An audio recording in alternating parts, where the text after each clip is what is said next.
Assalamualaikum warahmatullahi wabarakatuh. Kembali lagi dengan saya Atailah Naufal.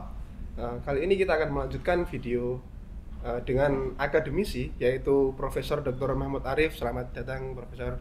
Terima kasih. Dari dosen UIN Suka Yogyakarta.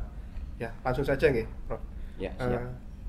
Bagaimana nih pandangan Anda terhadap upaya Majelis Masyayikh dalam merumuskan dokumen pendidikan non formal pesantren yang telah disusun dari awal nih? Monggo. Ya, terima kasih pertanyaannya. Pertama, saya mengapresiasi terobosan yang telah dilakukan oleh Majelis Masyayikh dalam merumuskan standar mutu PNF pesantren. Sebelumnya kan sudah dirumuskan standar mutu pendidikan formal pesantren. Dan ini sebuah terobosan karena kita tahu bahwa selama ini pendidikan pesantren, utamanya yang pendidikan non formal, kan masih belum memperoleh pengakuan ya, secara luas seperti halnya pendidikan formal lain, entah itu berupa madrasah ataupun sekolah. Maka ini saya sebut sebagai sebuah terobosan yang patut diapresiasi. Karena dengan terbitnya Undang-Undang Nomor 18 ya tahun 2019 tentang pesantren, ini saya kira harkat dan martabat pesantren sebagai satuan pendidikan, sebagai penyelenggara pendidikan ini betul-betul diangkat ya derajatnya, marwahnya oleh pemerintah. Saya kira momentum yang sangat penting untuk menumbuhkan kesadaran mutu di kalangan komunitas pesantren sendiri, agar kegiatan pendidikan yang diselenggarakannya itu layak untuk memperoleh rekognisi, untuk memperoleh pengakuan. Saya kira itu. Kemudian sedikit nih ya, kira-kira saran apa aja dari Anda ini untuk mungkin kedepannya penyempurnaan atau mungkin agar dokumen ini lebih aplikatif begitu, karena mengingat ini masih kita review kan, mungkin nanti bisa jadi masukan untuk tim penulis atau ya anggota Majelis Masyayikh lah.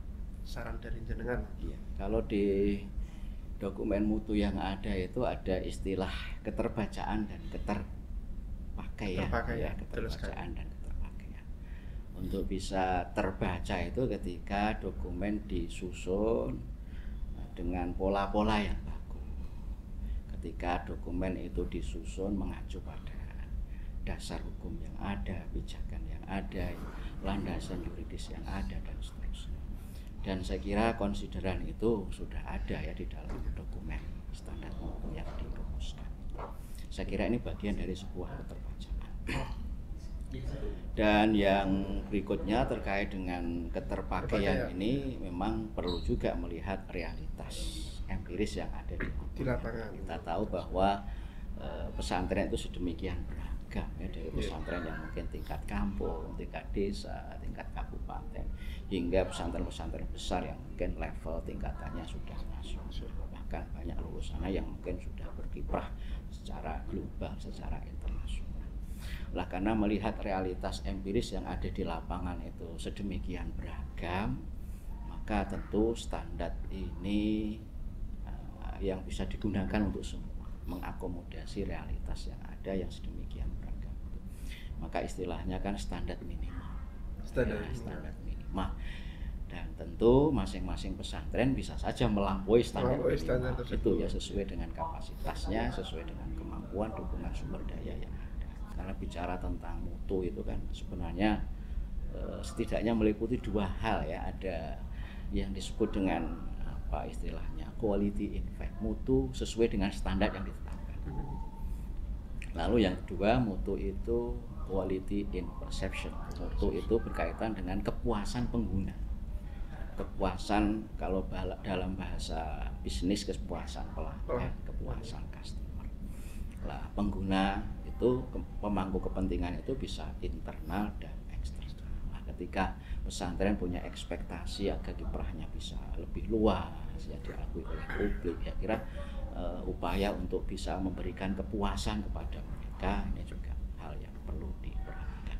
Karena bagaimanapun juga masyarakat kita ini demand-nya ya, tuntutannya ini semakin berkembang.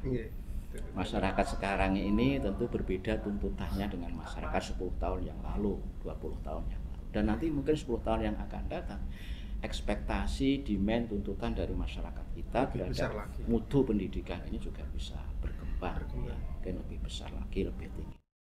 Dari standarisasi ini ke depannya diharapkan setiap pesantren ya dengan dukungan sumber daya yang ada, apalagi dengan istilahnya Pak Ketua Majelis Masyayikh itu hak-hak sipilnya, gitu ya.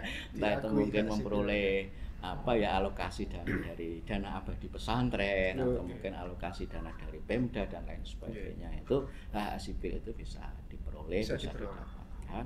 Nah, saya kira dari standarisasi memperoleh rekognisi diharapkan secara bertahap pesantren itu menuju ke distingsi dan ekselensinya. Dia punya kekhasan mungkin dibandingkan dengan pesantren-pesantren lain, tapi kekhasan yang ada itu menjadi sebuah keunggulan bagi pesantren bersangkutan. Saya kira itu spirit semangat yang ingin dibangun. Terima kasih Profesor Mahfud Arief. Saya kira ini masukan yang cukup komprehensif dan sangat layak untuk didengar ya. Seperti oleh pengurus Majelis Masyayikh. Nah, saya selaku akademisi juga sangat mengapresiasi apa yang sudah diupayakan oleh Majelis Masyayikh untuk melaksanakan tugas amanat dari undang-undang, dari konstitusi. Jayalah pesantren untuk masa depan. Saya kira begitu. Terima kasih. Terima kasih.